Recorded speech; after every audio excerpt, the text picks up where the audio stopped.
Chapter 16 Lisbeth Fischer filled the place in the Marneffe household of a relation who combines the functions of a lady companion and a housekeeper, but she suffered from none of the humiliations which, for the most part, weigh upon the women who are so unhappy as to be obliged to fill these ambiguous situations.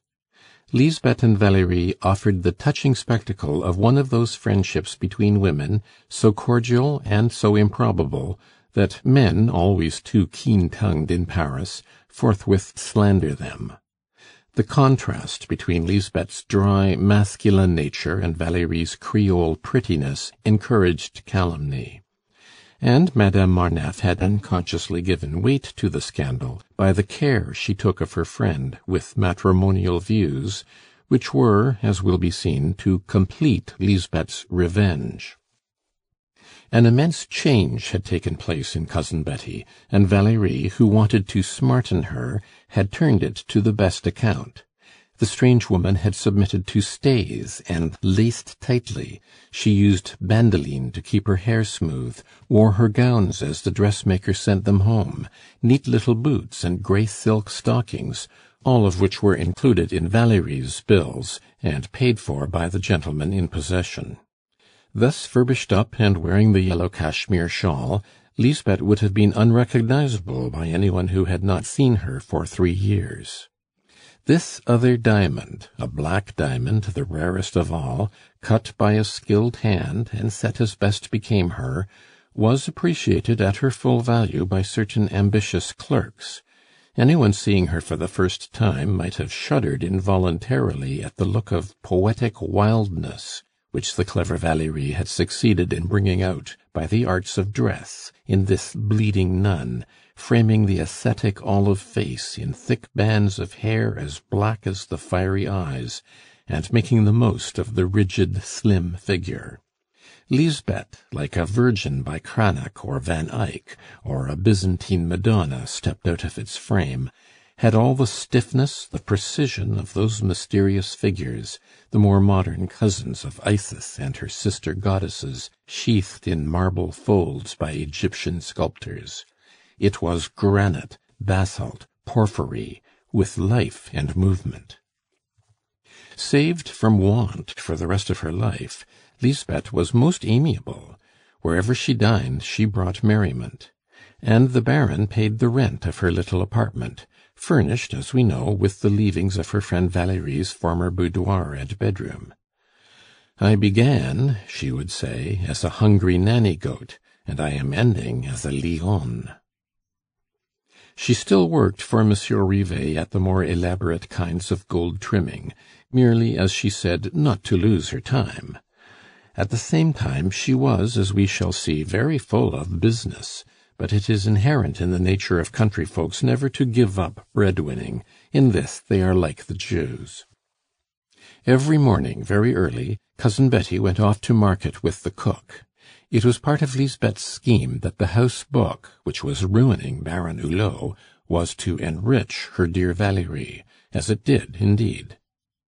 Is there a housewife who, since 1838, has not suffered from the evil effects of socialist doctrines diffused among the lower classes by incendiary writers? In every household the plague of servants is nowadays the worst of financial afflictions. With very few exceptions, who ought to be rewarded with the Montyon prize, the cook, male or female, is a domestic robber, a thief taking wages, and perfectly barefaced, with the government for a fence, developing the tendency to dishonesty, which is almost authorized in the cook by the time-honored jest as to the handle of the basket. The women who formerly picked up their 40 sous to buy a lottery ticket now take 50 francs to put into the savings bank. And the smug Puritans who amuse themselves in France with philanthropic experiments fancy that they are making the common people moral. Between the market and the master's table, the servants have their secret toll, and the municipality of Paris is less sharp in collecting the city dues than the servants are in taking theirs on every single thing. To say nothing of 50% charged on every form of food, They demand large New Year's premiums from the tradesmen. The best class of dealers tremble before this occult power, and subsidize it without a word, coachmakers, jewelers, tailors, and all. If any attempt is made to interfere with them, the servants reply with impudent retorts, or revenge themselves by the costly blunders of assumed clumsiness. And in these days they inquire into their master's character, as formerly the master inquired into theirs. This mischief is now really at its height, and the law courts are beginning to take cognizance of it, but in vain, for it cannot be remedied but by a law which shall compel domestic servants, like laborers, to have a pass-book as a guarantee of conduct. Then the evil will vanish as if by magic. If every servant were obliged to show his pass-book, and if masters were required to state in it the cause of his dismissal, this would certainly prove a powerful check to the evil. The men who are giving their attentions to the politics of the day know not to what lengths the depravity of the lower classes has gone. Statistics are silent as to the startling number of working men of 20 who marry cooks of between 40 and 50, enriched by robbery. We shudder to think of the result of such unions from the 3 points of view of increasing crime, degeneracy of the race, and miserable households. As to the mere financial mischief that results from domestic peculation, that too is immense from a political point of view. Life being made to cost double, any superfluity becomes impossible in most households. Now, superfluity means half the trade of the world, as it is half the elegance of life. Books and flowers are to many persons as necessary as bread.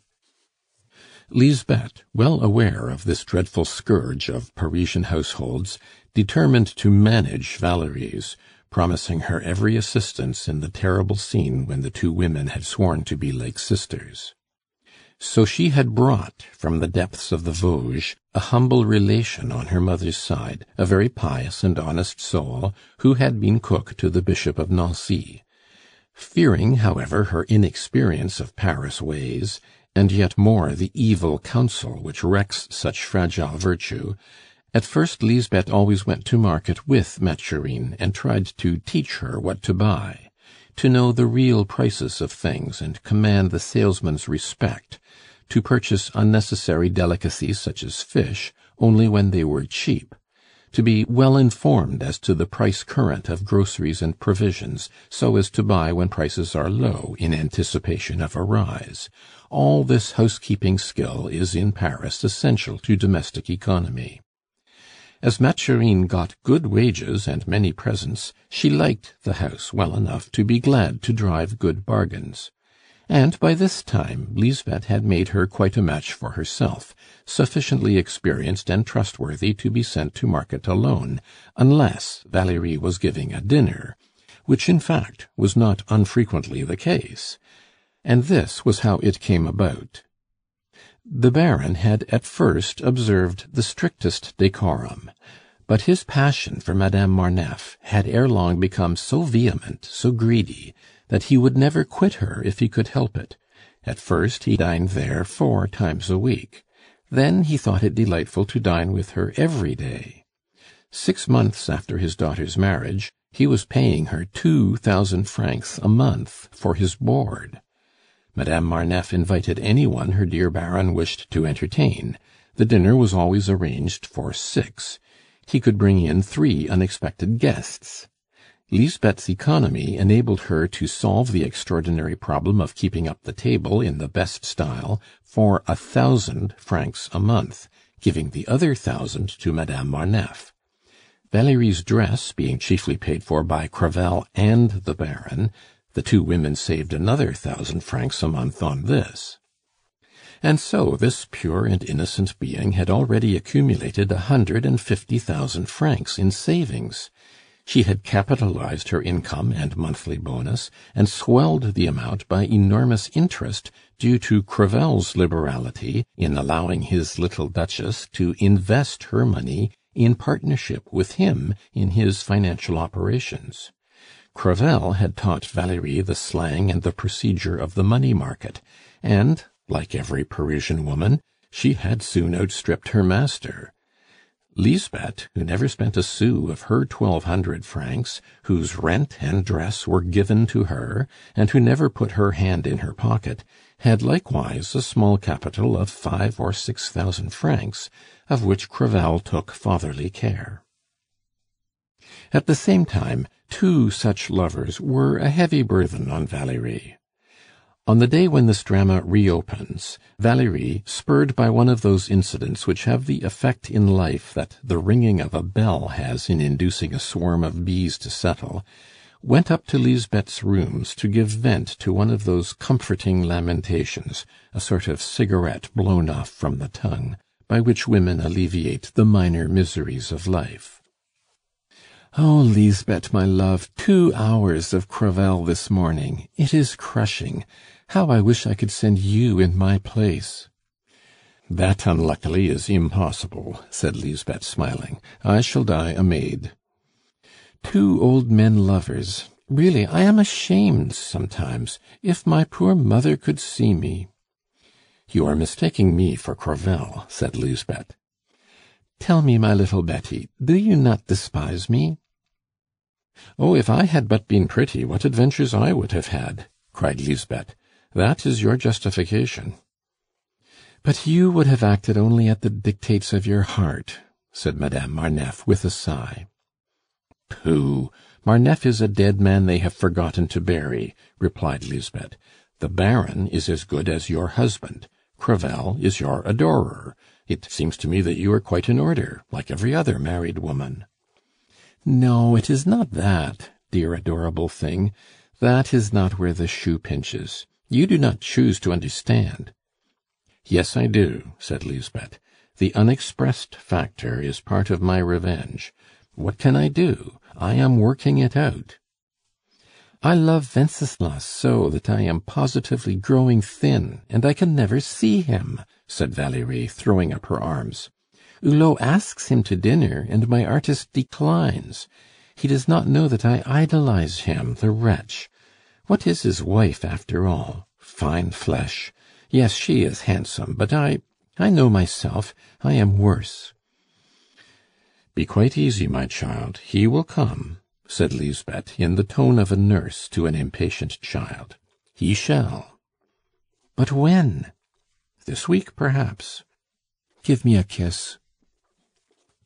As may be seen, these two women were but one. Everything Valerie did, even her most reckless actions, her pleasures, her little sulks, were decided on after serious deliberation between them. Lisbeth, strangely excited by this harlot existence, advised Valerie on every step, and pursued her course of revenge with pitiless logic. She really adored Valerie. She had taken her to be her child, her friend, her love. She found her docile, as Creoles are, yielding from voluptuous indolence. She chattered with her morning after morning, with more pleasure than with Wenceslas.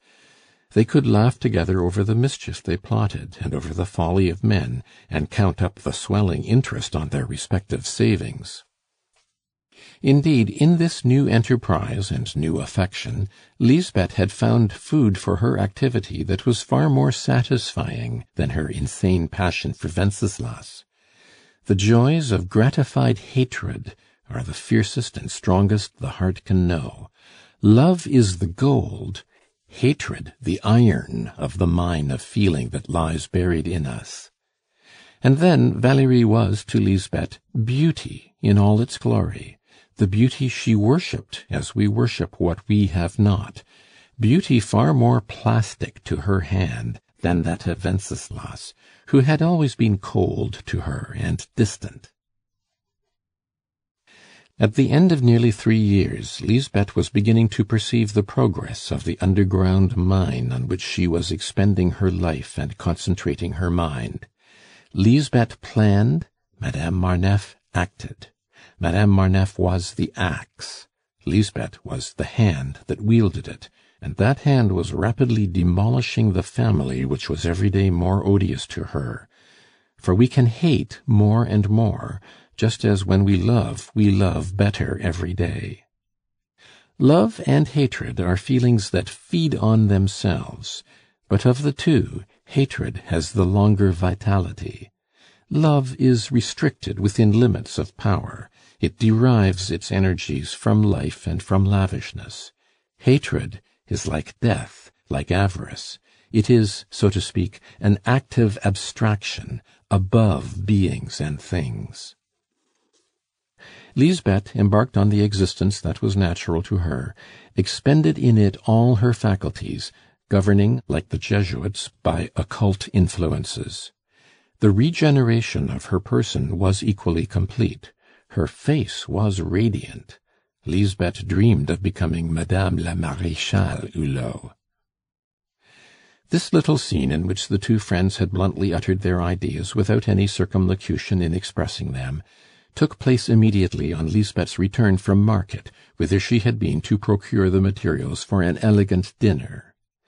Marneffe, who hoped to get Coquet's place, was to entertain him and the virtuous Madame Coquet, and Valerie hoped to persuade Hulot, that very evening, to consider the head clerk's resignation. Lisbeth dressed to go to the Baroness, with whom she was to dine. "You will come back in time to make tea for us, my Betty?" said Valerie. "I hope so." "You hope so? Why? Have you come to sleeping with Adeline to drink her tears while she is asleep?" "If only I could," said Lisbeth, laughing, "I would not refuse. She is expiating her happiness, and I am glad, for I remember our young days. It is my turn now. She will be in the mire, and I shall be Comtesse de Pforzheim." End of chapter 16.